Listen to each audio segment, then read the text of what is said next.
What's going on, everybody? Welcome back. Welcome back to another afternoon in the BrewLab with me, Lone Fox, your brewmaster in chief.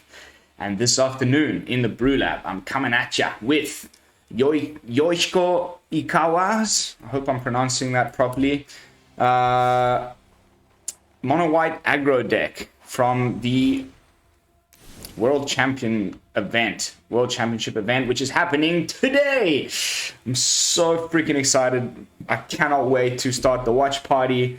I've prepared my snacks. I've got cold beers in the fridge. Today's the day. And so I need to hurry up and get the last two decks out before the event actually begins. We've done one of all the archetypes except for mono white aggro, which we're going to be doing now in this video.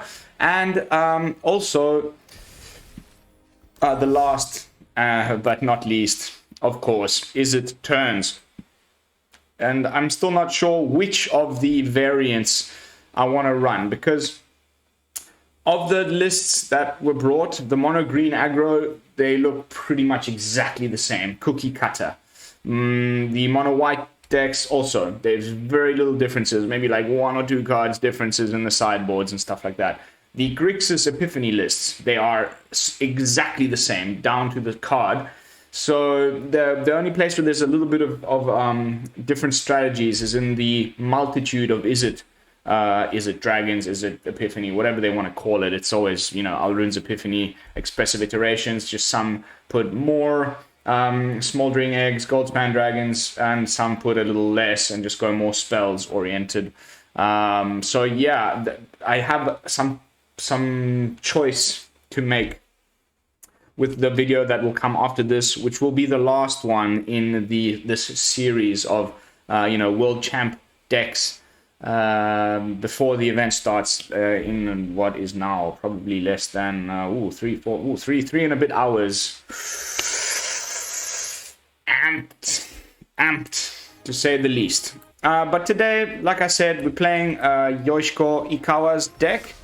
It is one of the three, I believe, mono white aggro lists that are at the event. Let me just confirm that before I say something completely wrong. Here we go. Deck lists. World Championship standard deck lists. So we got Izzet Epiphany, mono green, Team of Treasures we've already done, Izzet Epiphany, mono white aggro. So Yoshihiko Ikawa is the first one that comes up. And how many others are there? One. Mono green, mono white. So two. There's only two, actually. There's only two players running mono white aggro at the event. And they're both Japanese players. And by the way, Japanese players, guys, holy cannoli. There is, I think, 6 out of 16 are people from Japan. Guys, we need to step up our games. There is some, very little representation from Europe and America and, the rest of the West. Not that I care at all. I honestly could not care less. But just to point out the fact that, 6 out of the 16 best players on the planet right now are coming out of Japan. Holy wow.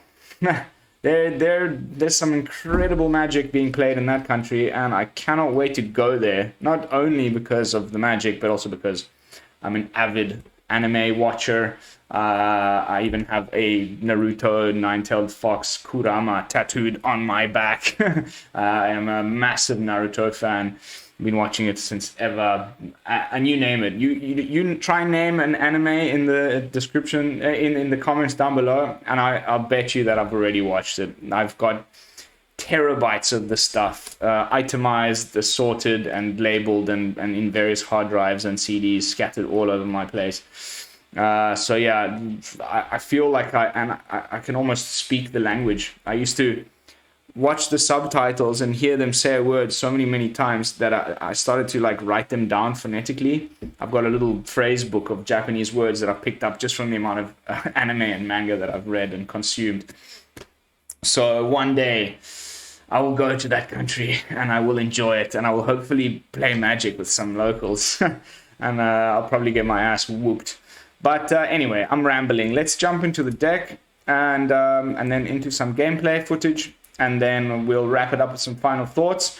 And then I got to quickly, record another one straight away for the Izzet Turns list so that I can upload everything, sit back, relax, and watch some World Champs. It's going to be so good. And I'm actually really excited that it's just standard and draft. It's kind of like the only two things that I play. I don't play any historic.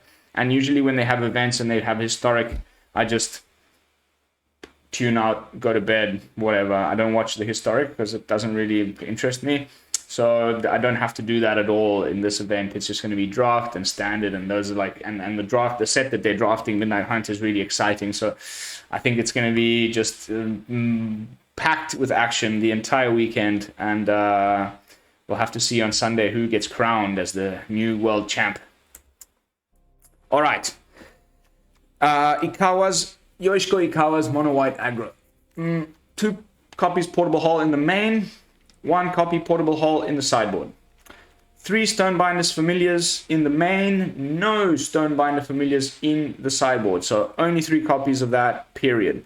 4 copies Usher of the Fallen, which is in every single mono white aggro list, and I just don't get why. I would rather run the new Chaplain Geist guy that has Ward and First Strike or something other than this guy. I get why people run it. I think the main reason why I dislike the card, it's not because it's rubbish. I think it's because I don't like the boast mechanic. I never liked it. I never will. But, who am I to question the decisions of people in the top 16? So we'll have to see whether this was the right choice by Yoshihiko on the long run. But 4 copies of Usher of the Fallen. Then he's running 3 copies of Fateful Absence, and there is 1 more in the side. So a full play set available in the 75 cards that are, he has at his disposal. Next up, full play set of Intrepid Adversary. Makes sense. It's probably gonna be the final sort of pump that wins you the game.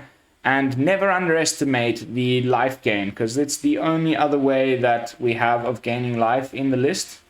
It's the only creature with lifelink. I think it's won me a couple of really important games where you're like, especially in the mirror, you can, even if you lose the buff that it gave when it came into the battlefield, if you play it on turn 6 or something, it still is a pretty weak blocker. Unfortunately, it would be on turn 6, it would come into play as a 5/3. So it would trade even with a pack leader. But gaining that 5 life in the late game in this list has won me a couple of games. So just bear that in mind. And I think it's clear why there's 4 of in here. And I don't think it will ever be sideboarded out. There'll be other things that you could sideboard out, but I don't think, and it'll be interesting to see. Once again, I keep saying this line, but once we actually get to watch the creators of these lists playing them on the big stage, whether these will ever be sideboarded out or not, I think it'll always just be a 4 of in no matter what, and they'll change out other things. Then of course Luminarch Aspirant, 2 drop in white that has just dominated the format in this color since it arrived in Zendikar Rising. It is just such a good card, and so I can see why there's 4 of in here. And then there's a new card here from Midnight Hunt, Sungold Sentinel, which when you obtain Coven, so you need to have creatures, 3 or more creatures with different powers on the battlefield, you can then pay 1 colorless and a plains, and choose a color, and then it gains hexproof and protection, or essentially they might as well have just called it protection. It's a weird one, that hexproof and unblockability, but whatever. It's essentially like having protection, so you can attack through, say you're playing mono green, you just declare green and you keep attacking, which can be really, really relevant. And when it ETBs or attacks, you exile a card from an opponent's graveyard. I think the decks, especially the Grixis decks that are relying on like many one-of copies of things, and they're hoping to cast them more than once. Once Leer is brought onto the battlefield, then your entire graveyard can be recast, the instants and sorceries, with as if they had flashback.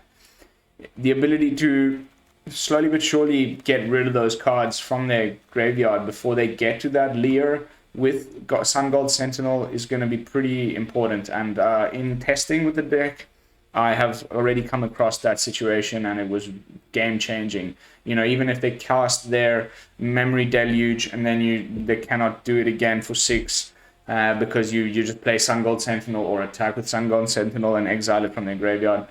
Really, really important. And don't forget that whenever you're exiling something on your turn, if you've got a Stonebinder's Familiar in play, it grows. You put a +1/+1 counter on it. Unfortunately, it only triggers once each turn. So remember not to exile the thing every time. You might have already gotten an exile from something else and put a counter on the Stonebinder's Familiar for this turn. If you and say the opponent only has one thing in the graveyard, when you attack with the Sungold Sentinel, don't exile that thing. Wait until the next turn, because then you can get the trigger again. If there's nothing in his graveyard the following turn to exile the Sungold Sentinel, you cannot grow your Stonebinder's Familiar even more. So just be aware of that as well. So that's the 2-drops and the 1-drops. Then, of course, Elite Spellbinder. Full play set. Paulo Vitor Dama de Rosa's World Championship from the last event, which was now 2 years ago because of COVID. You know, the card that they make with his likeness on it. And the winner of this year will, of course, get the same treatment. So it'll be... And I had one of my most loyal watchers, Moonwatcher, if you're watching this, you cracked me up yesterday. He's also Brazilian, Moonwatcher. So funny, you know, he's clearly backing Paulo Vitor, and it's the first time, it's all over Twitter. Paulo Vitor did a little tweet. It's the first time in 25 years career that the guy's been playing, you know, professional Magic, that he's ever brought a mono green aggro list to a tournament. And you know, it's going to be so funny if he ends up losing against the mono white matchup where the card with his face on it kind of like does the final blow. It'll be hilarious, but we'll have to see. But anyway, it's an incredibly good card, of course, and it's really in here. I had a game earlier today where I was playing against some sort of deck. I think it was Esper turns, or it might have even been Grixis turns. Everyone's just trying to do the same thing as the Grixis one, but like with splashing different colors. The Esper one is particularly annoying because they have Devastating Mastery available and Doomscar.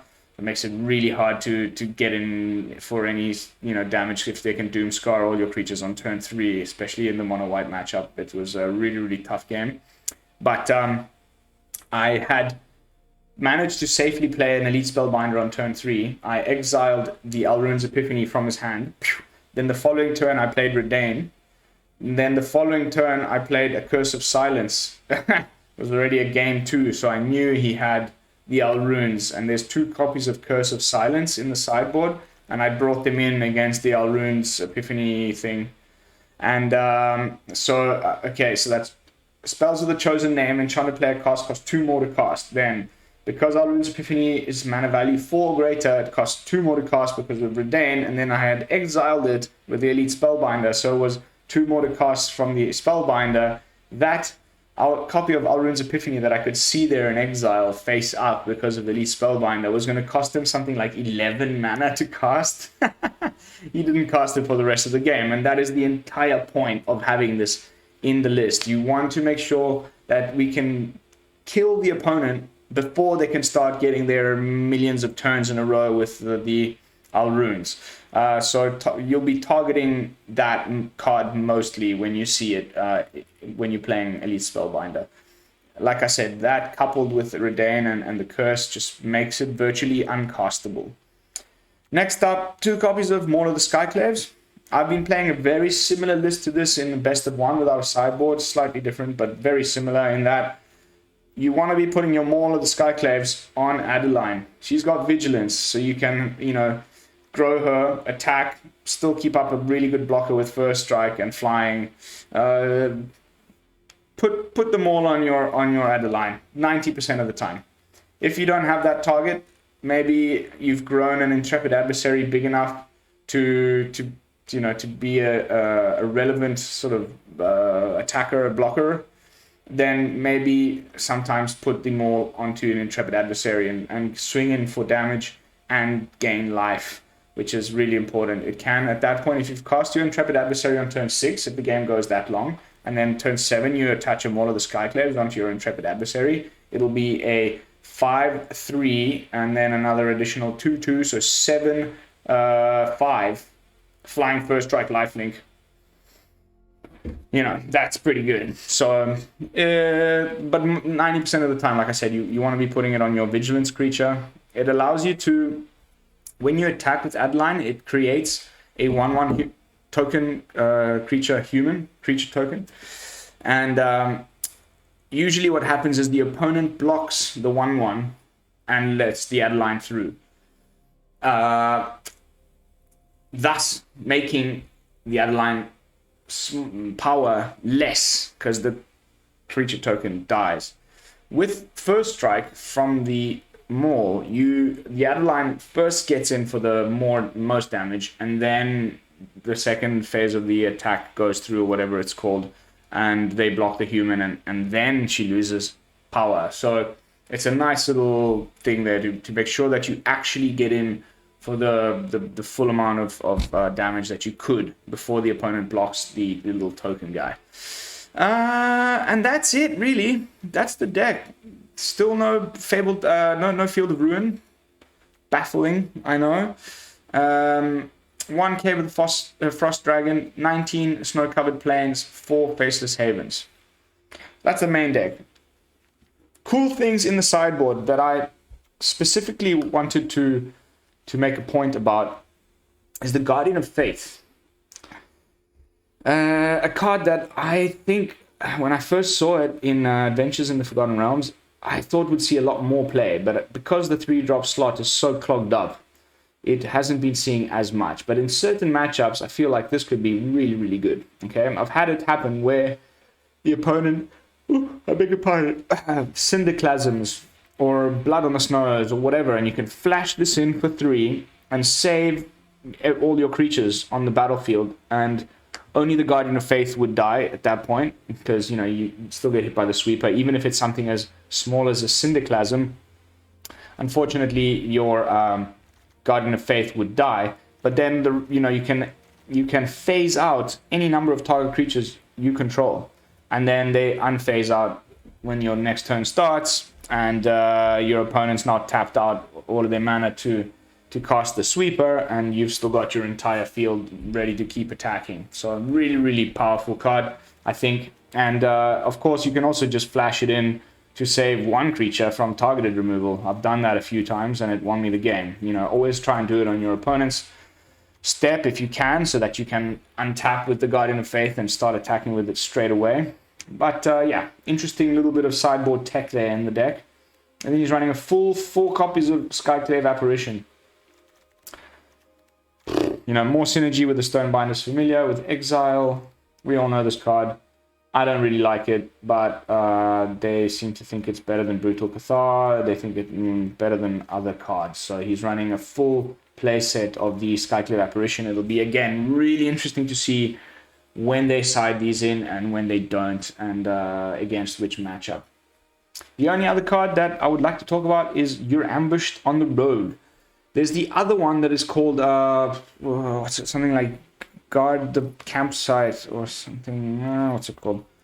Instant from Adventures in the Forgotten Realms. Boop, boop, boop, boop. 2 mana one. Where is it?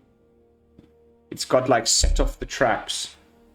And the other side of it is the defend. No. Here it is. You hear something on watch. Rouse the party or set off the traps. Personally, I would have probably run this instead of the Ambushed on the Road. Return target creature you control to its owner's hand. So it's a good way, again, to save a creature. If you don't have, the Guardian of Faith or something, you can bring back your Elite Spellbinder and cast it again and get to exile something from his hand, for example, and also save it from targeted removal or a sweeper. But you can also pump one of your creatures by 1 and 3 when you stand and fight. Sure, it costs 1 mana for both pretty useful, let's say, things to do, but there's only 2 copies of them. It's pretty rare that it's ever going to happen. Whereas you hear something on the watch, only costs 1 mana more, and you get to pump the whole party with Rouse the Party. Creatures you control, creatures get +1/+1 until the end of turn. So you could like do a, you know, attack. They think they're safe. They only block the big guys or whatever, and then you just cast this combat trick. The unblocked guys get bigger and you win that way or something like that. And of course, it's also got set up the trap, so it deals 5 damage to target attacking creature. So you could also potentially kill a Goldspan Dragon or, you know, a troll against mono green. So personally, I would have run this instead. But once again, who am I to question the decisions of such professional gamers? But that's the list. Let's jump into some games and see how the deck performs. I'm going to take it straight onto the best of 3 ladder as usual. And those of you who are, you know, already been watching me for a while, you will already know. But for those of you who are new, welcome. First of all, welcome to the BrewLab. I always like to request a subscription to the channel at this point when I'm queuing up for my first game. So if you haven't done so already, consider subscribing to the channel. It really helps me out. And a giveaway will be triggered when we reach 200 subscribers. We are now sitting on, I think, 188, 189. So we're only about 10, 12, 11 subscribers away from the giveaway being triggered. I will be giving away a bunch of different cosmetics as well as Bob Ross lands. So if you'd like to take part, just look in the video description down below. You scroll past the deck and everything, and you'll see a little link that says giveaway information video. Click on that. It's a very quick watch, and it's just me explaining what it is that you need to do to take part in the giveaway. And by the time you finished watching that video, you'll know exactly what you need to do. All right. That little bit of self-promotion is out of the way. Of course, also don't forget to like, comment, and hit the bell icon if you would like to be notified of future daily uploads. Ooh, looking like clerics. Hello.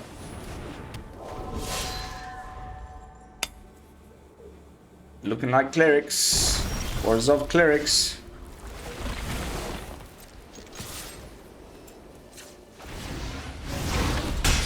Surprisingly good matchup, actually, because we've got so many, you know, they want to be doing that thing with the... Ooh, okay. Abzan clerics? That's very interesting. I don't think I've ever seen that happen.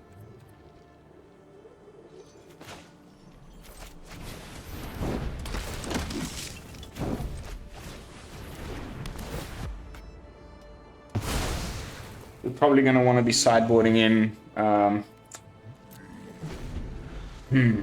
the Brutal Cathars and the Skyclave Apparitions. Okay.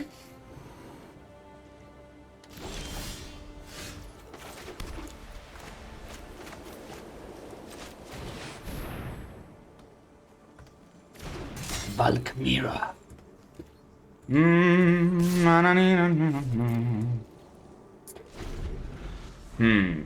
Stonewalled by little kitty cats.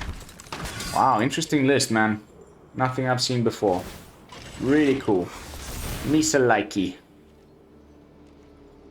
Misa likey a lottie. Okay. Okay.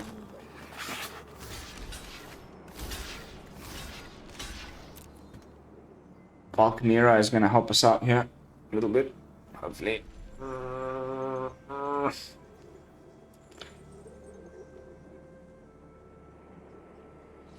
Opponent.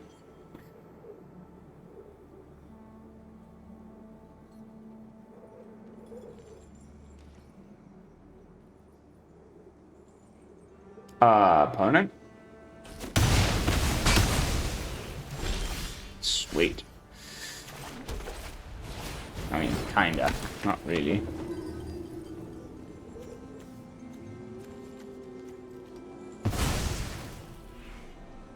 blobs and things. Hey man, good for you. Something different. Abzan mid-range? Sweet deck, man.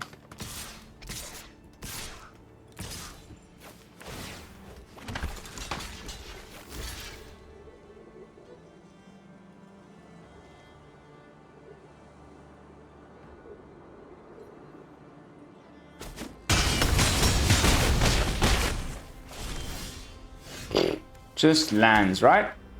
Never need anything else. Just lands. What a joke. Shuffler is fine. Hashtag fix the shuffler. I think we've probably lost this one. And I'm going to be sideboarding in our creature hate. Everything that we need to, you know, this matchup we'll need probably to bring in another Fateful Absence. I'll bring in the Brutal Cathars. I'll bring in these Skyclaves. I haven't run into a single bit of removal, so that might actually be okay.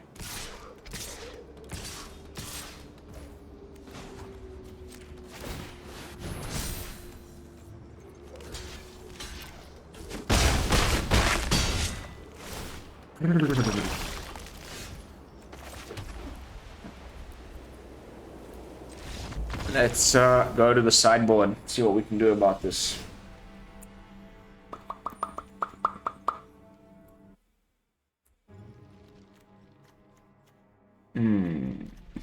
Snowlands? No.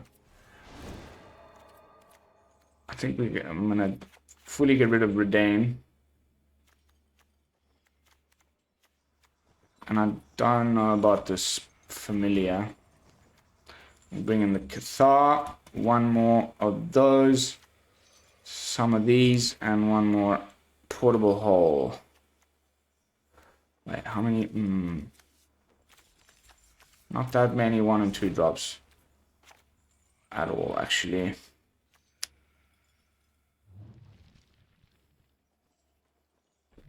I like that. I like that a lot. I think that might be pretty good. Let's see. By the way, let me know what you think about my sideboarding shenanigans in the comments down below. I'd love to hear your thoughts. How I could have done that better. Have I missed something, you know, obvious? If we don't top deck a land, it'll be pretty bad. But also, I like this hand a lot, so I don't want to just mulligan on the play, especially. Ooh. Opponent's mulliganing very aggressively. How many was that? 2, 3? I didn't catch it.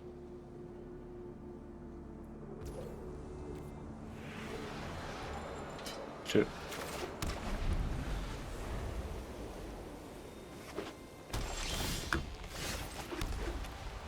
Whoa. Come on, land.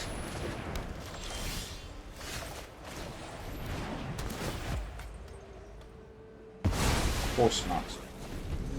Of course not. Yes.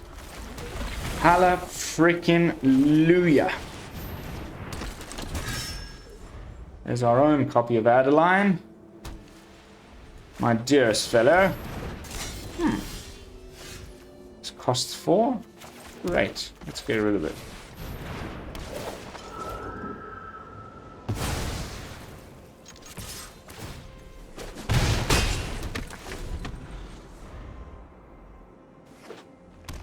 Fortunately, that another Valkmira. Sure.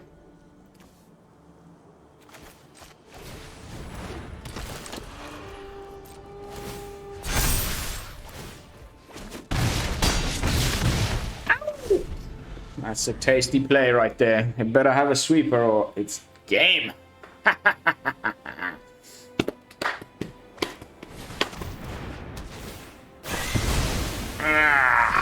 Had the sweeper. Of course they did.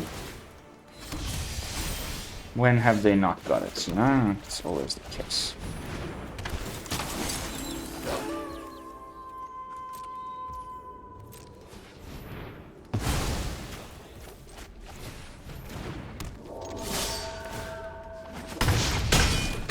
always nicer to use the Cathar on a token. Ooh.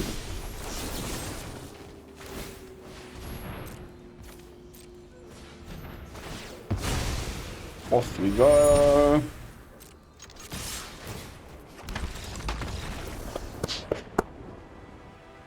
Yes.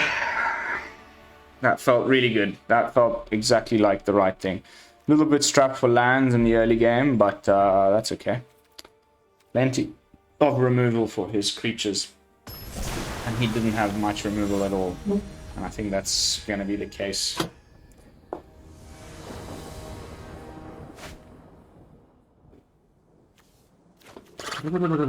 Okay. Wish I'd had, you know, 2 snow-covered plains and only 1 haven. But, you do.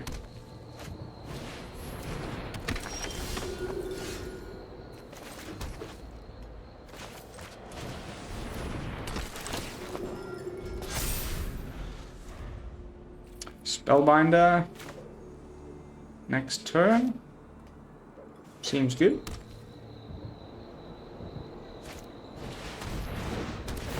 Or do we go for the removal on the Spellbinder? I mean on the Righteous Valkyrie.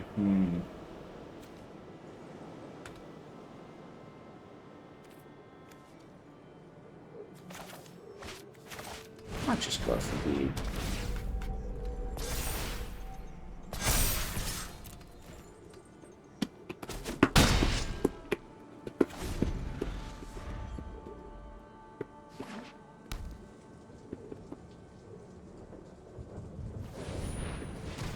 must remember he's got the Meatuk Massacre, you know? He's probably not going to cast it now with, you know, all of these creatures he's got.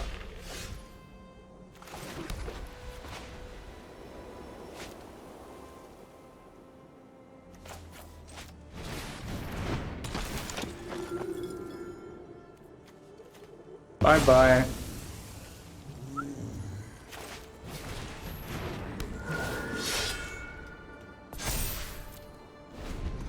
Hold off.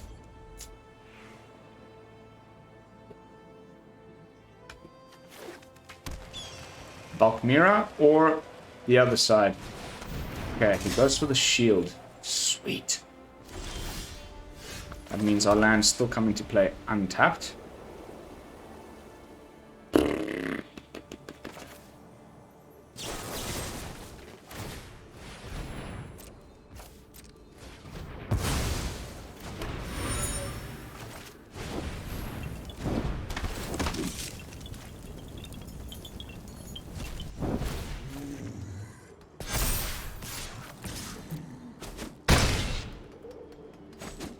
Take 8. A little bit of pressure. He can gain life though, but next turn we're going to pump the squad quite significantly. Can he wipe us with the... No, okay. I think we got him. I think we got him.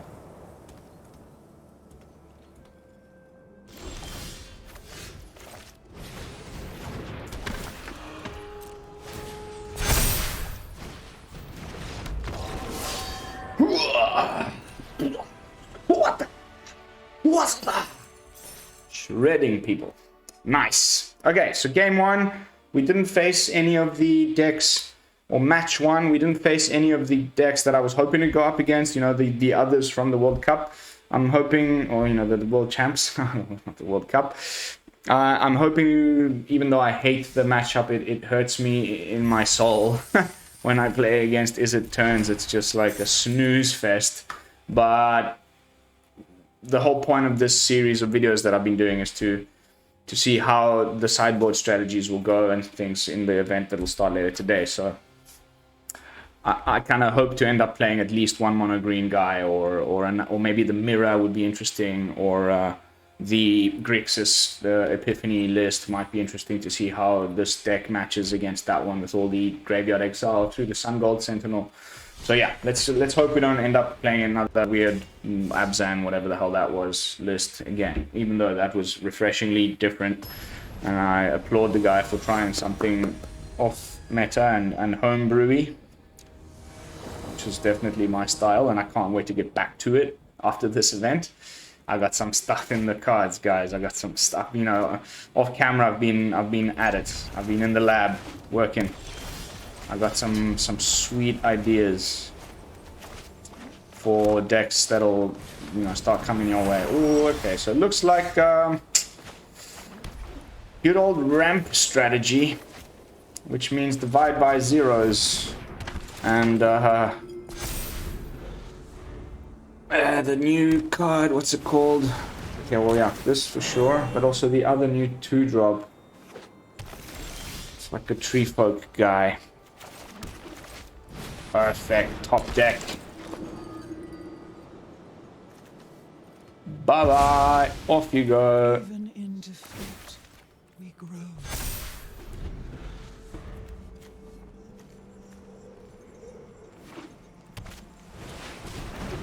Disgusting, disgusting. How dare you, top deck and a seeker. How dare you?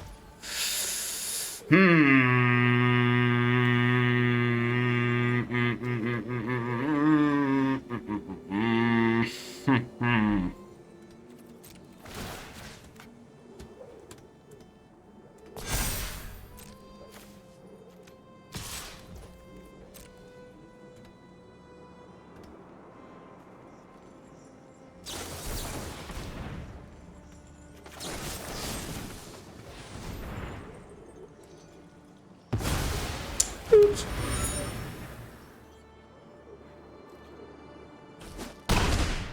Take that damage, Baziach. Bazinga.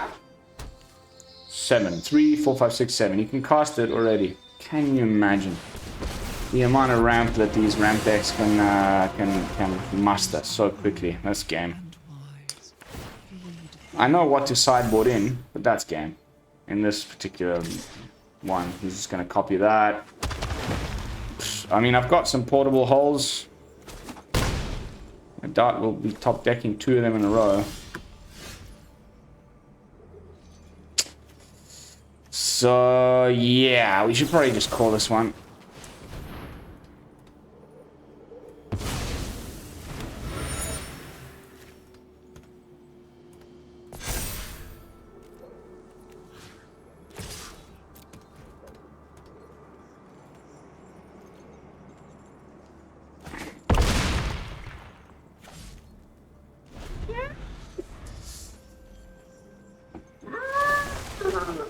Interesting.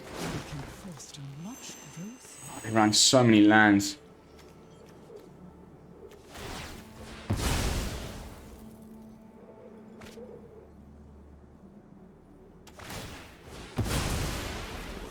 Another clue. What up, dog? Wanna have some clues? 10 damage, potentially no. Okay, I'll take the 4.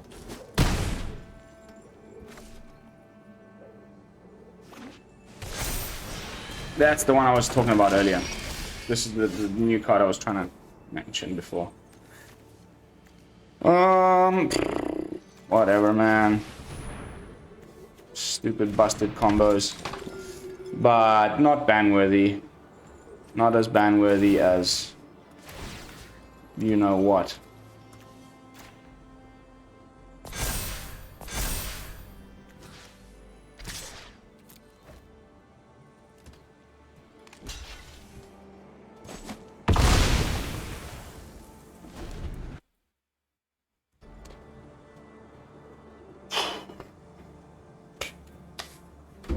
Okay, so sideboard strategy.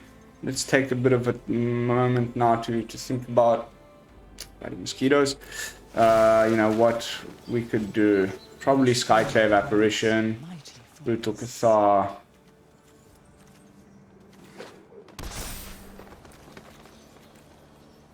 No way of getting rid of artifacts. It's just a weird decision, man.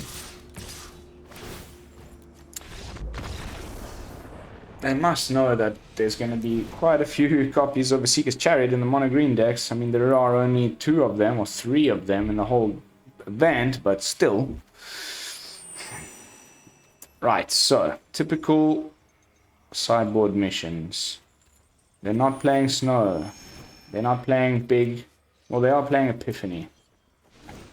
So perhaps it would be good to keep, you know, a couple of Reidanes. But I feel quite happy getting rid of the familiar and putting in these guys, and then maybe getting rid of Adeline and the Maul, and putting in, actually no, because the Skyclave, okay, yeah, I mean we can, yeah, okay, we can get rid of the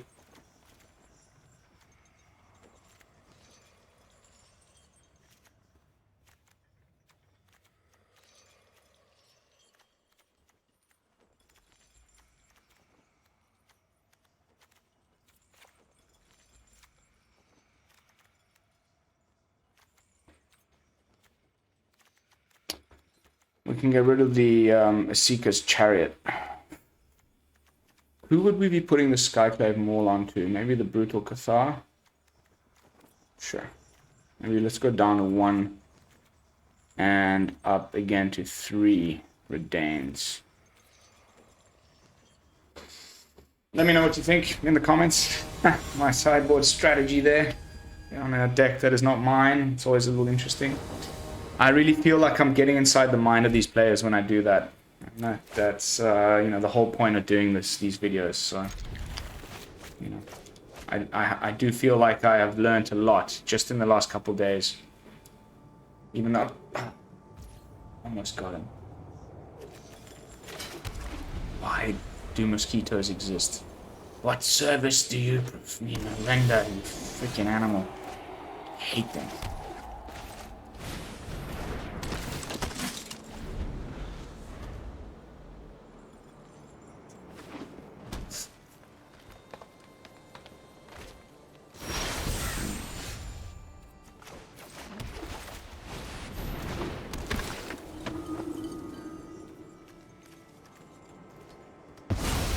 Rings. I wonder if this is Alrune's.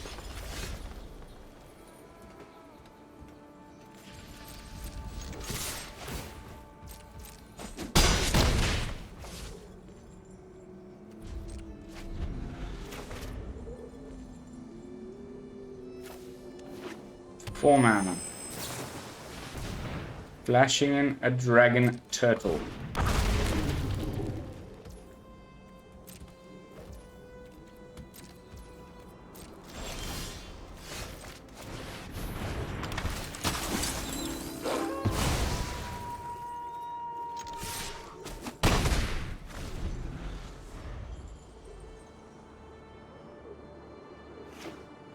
Here comes the Wren. We can exile the token. She's in the field. Ooh, so good.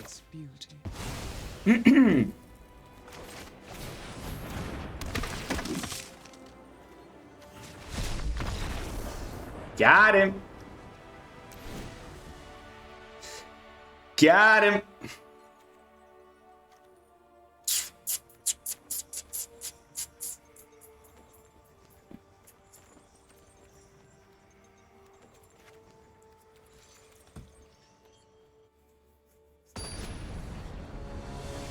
Zarfi. Zarfi. Cool name, man. Yeah, I'll keep that. A bit wonky, but it's okay. Not super wonky.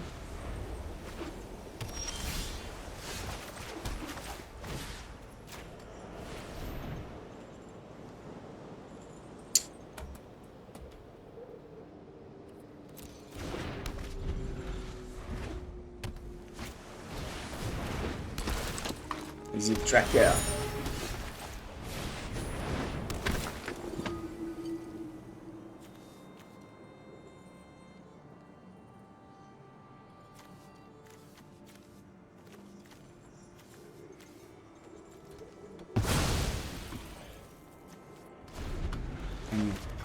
do the Ren next turn.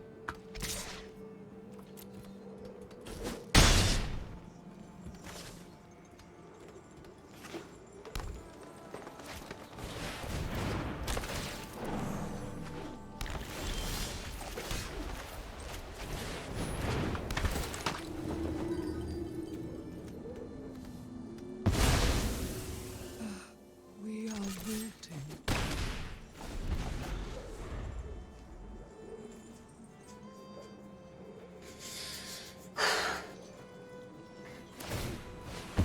He's a drawing.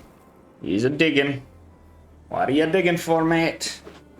What are you digging for? 5, 6, 7 mana now. It's gonna cost him 3, 4, 5, 6, 7. You can do it next turn already. It's just terrible.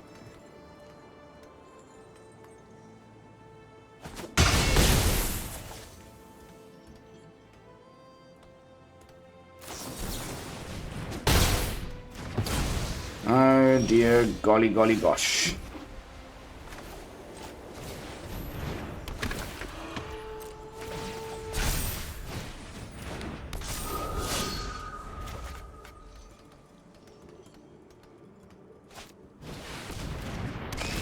Ah, no.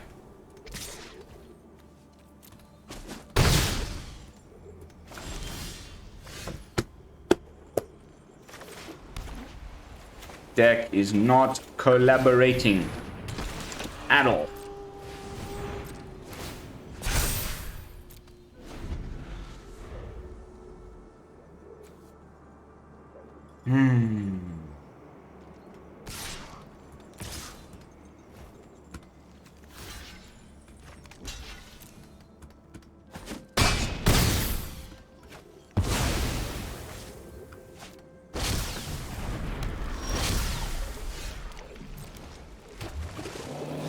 Disgusting.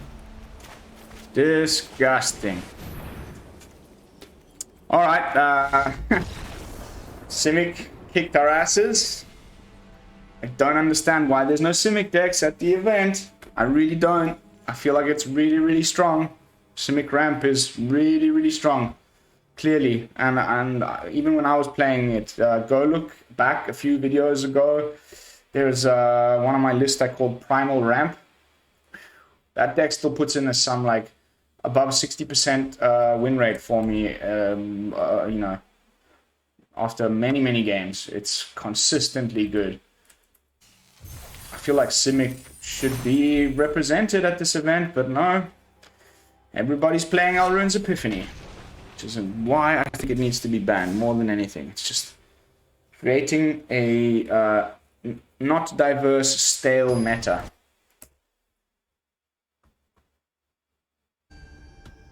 All right, game 3 and final game in this little video. Match 3. Oh god. The fuck, man. How can anyone say that the shuffler's okay?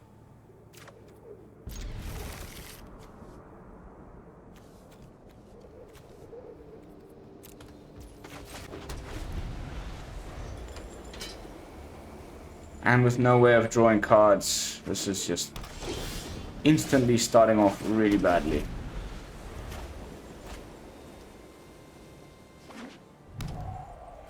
Here we go, here we go. It's the list. That's probably already all runes. Which means I cannot get it out of their hand. Oh god, it's the Grixis one. Okay. This is what we wanted. This is what we wanted.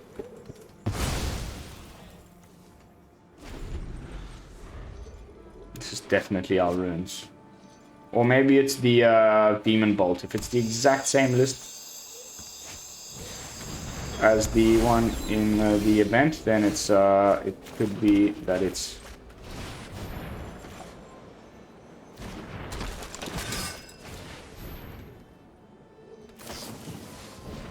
yeah, it's the Demon Bolt. A singular copy of Demon Bolt that they run.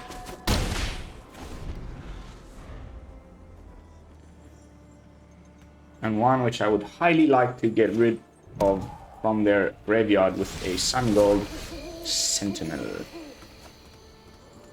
Draw, discard. Discarding the iteration. No, a land.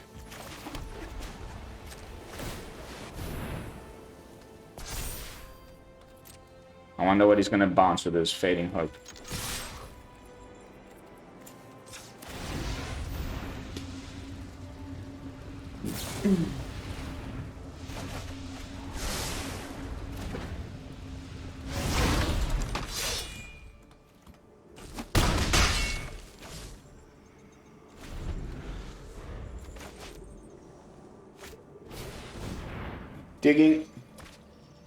Digging for stuff. What are you digging for? He's still got... He's gonna have 4 mana open. Another iteration. The real engine of the deck. Both the Izzet and the Grixis version. He's found himself a removal spell.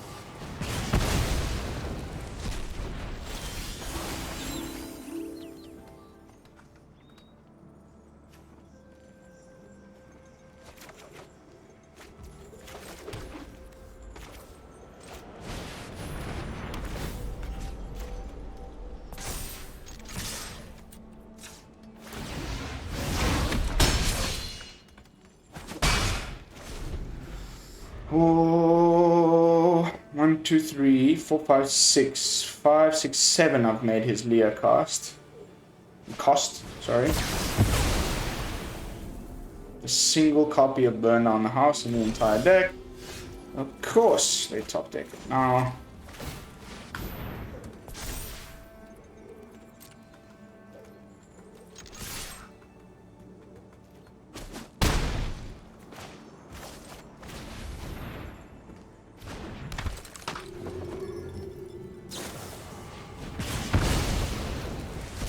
Can you imagine, mate? The level of bullshit. It's gonna be so interesting to see. I cannot wait to watch Gabriel Massif pilot this thing. I honestly, I've been waiting for this event for so long, and it's finally here. It feels like Christmas. I'm just gonna, and like the fact that my wife is away for the weekend on top of it just makes it so much sweeter.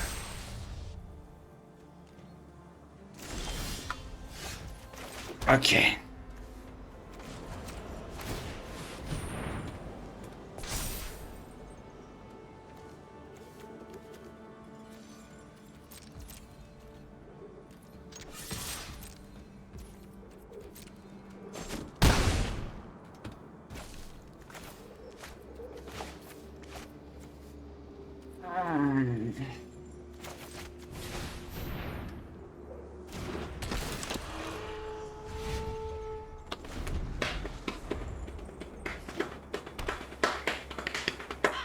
Ruins Epiphany.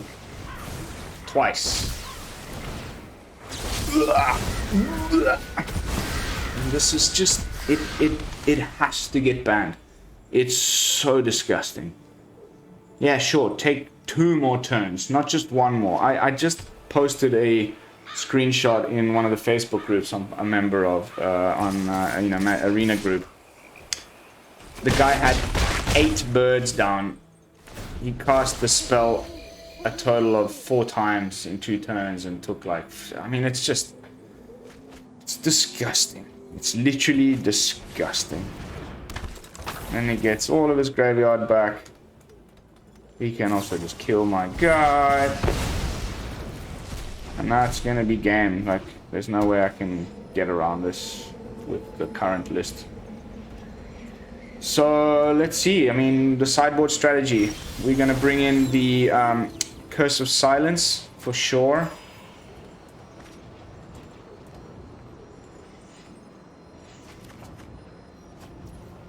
Okay. Let's go to game 2 and see what happens. I think we can definitely wiggle around a bit. So only creature is Lear. So can probably get rid of Fateful Absence altogether. And bring in some Brutal Cathars for the Lear. Yeah? Or maybe better to have the Skyclave Apparition. Then I think Portable Hole, not a good idea in this matchup. There's nothing really to be portable holing. We can't even get the Celestus, so... And then I quite enjoy the idea of growing the Stonebinder with the Sungold Sentinel and that sort of thing. And Reidane taxing the Epiphany is also something I'm very into, of course.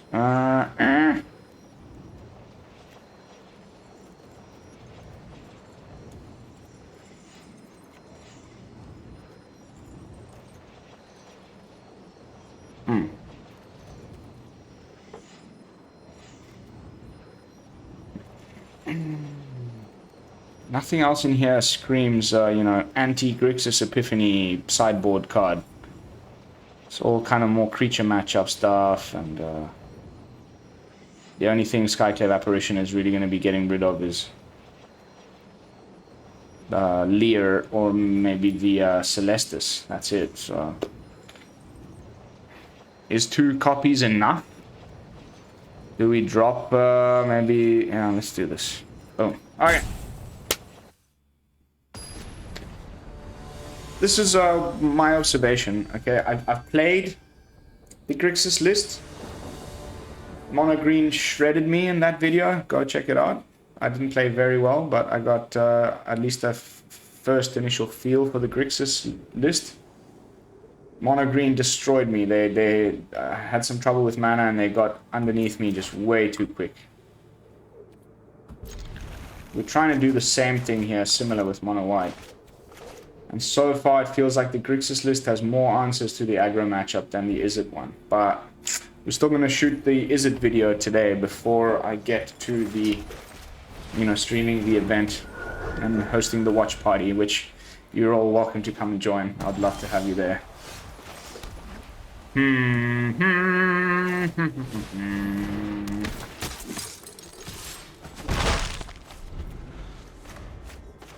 Nice hand. Yes, very nice hand. Bye-bye, Eggy. They've only got 1 on the sideboard.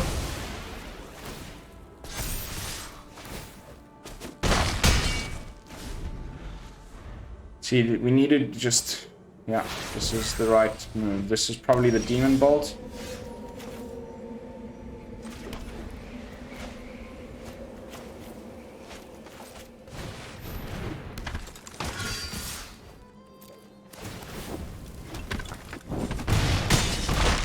No? What else have they got that is foretellable in that deck? The guy might have made some adjustments of his own. Whew! Take game 2, baby. Yes! The Apparition doing its thing. Okay, that was sweet. Okay, that felt really freaking sweet, guys.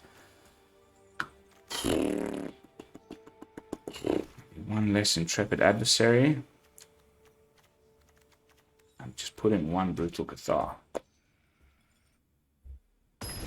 Just load up on the turn 3 stuff and make it count.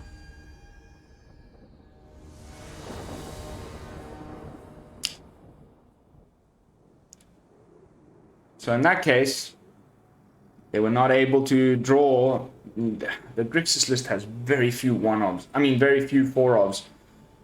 Nothing is reliable. You just really relying on your ability to memory deluge and expressive iteration through your deck to find the stuff you need when you need it, because there's so many 1-ofs and they're all good ones and they all answer something specific. They've got a Blood Chief's Thirst, 4 Planeswalkers, they've got the 4 damager Demon Bolt thing for the Goldspan Dragon, blah blah blah blah.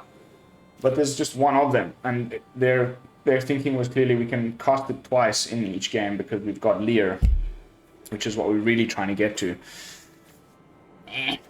Is that like, I don't know. I can't wait to see. Did they make a bit of a fuck up?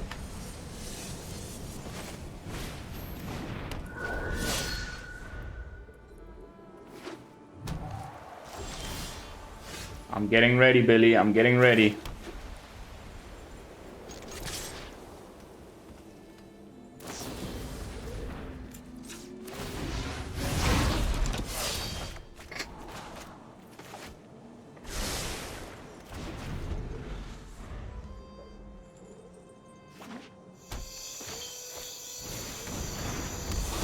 Nice.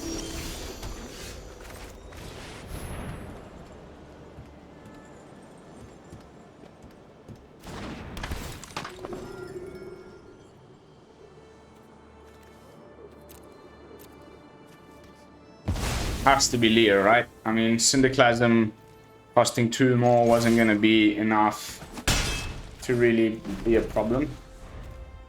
Unfortunately, Syndiclasm hits so much in the mono-white matchup, like...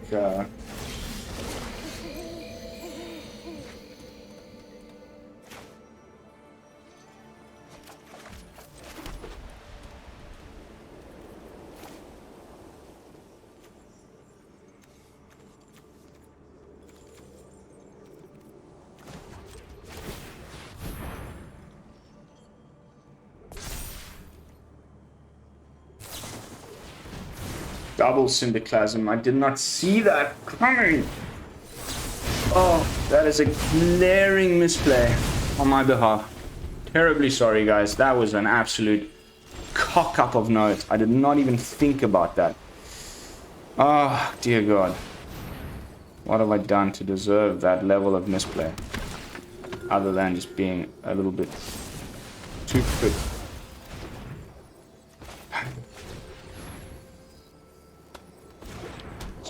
Good.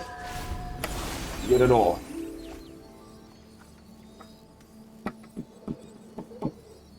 One, two, three, four, five, six.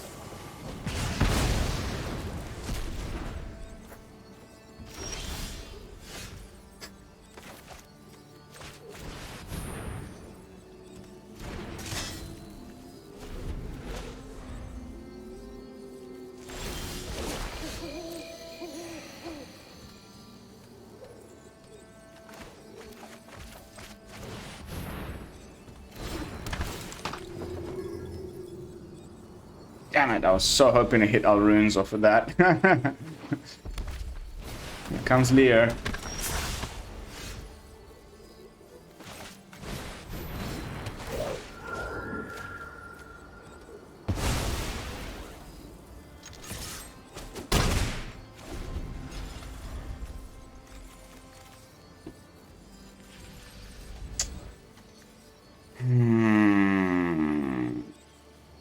Skyclave Apparition doesn't hit Lear.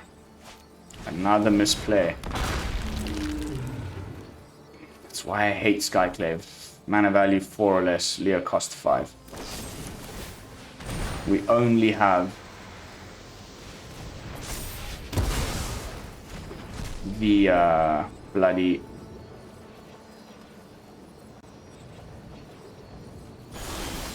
Brutal Cathar to do anything about this Lear.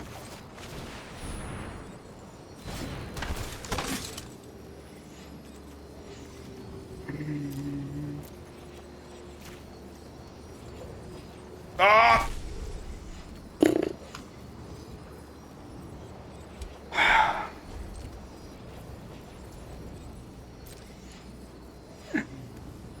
Mate, just... Why didn't I take the Syndicate?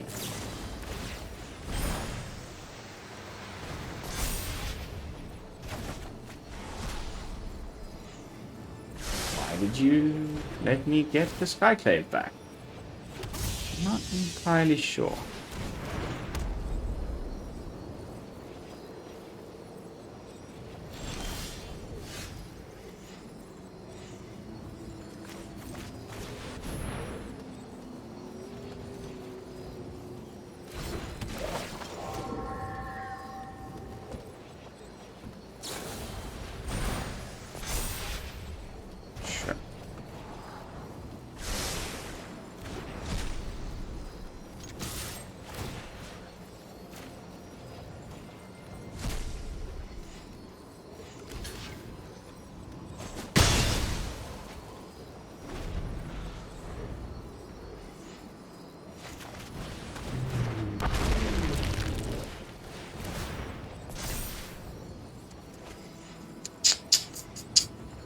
Bad news bears. Bad news bears.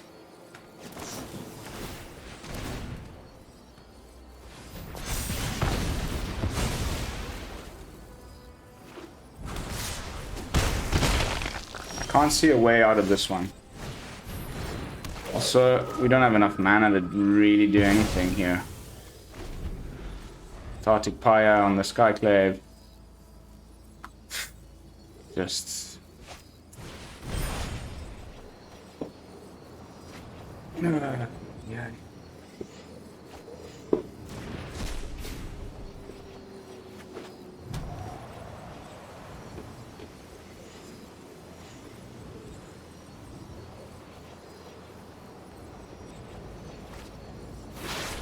There's the Elrunes.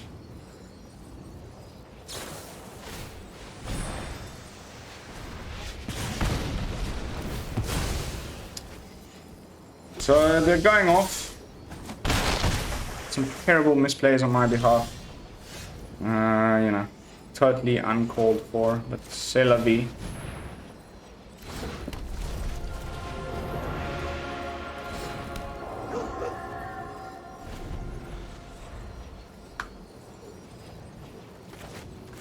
Haven't top decked a land in many turns, so we're just kind of doing these little one card every now and again, and here comes the birds. Barf-tastic, baby. Okay, no. Okay, no birds. Double spiked field. Sure. Didn't you know that that doesn't work?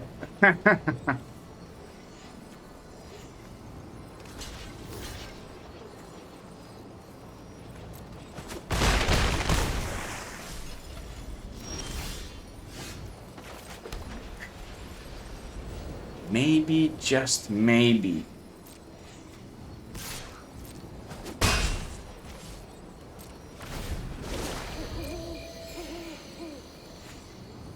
But probably not. Is it all runes? Does he have another? Of course it is.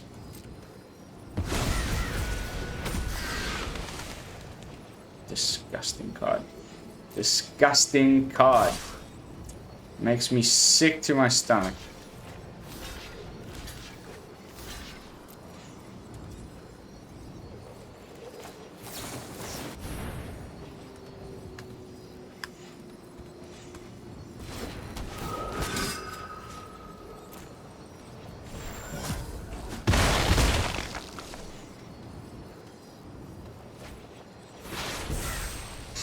Another all runes?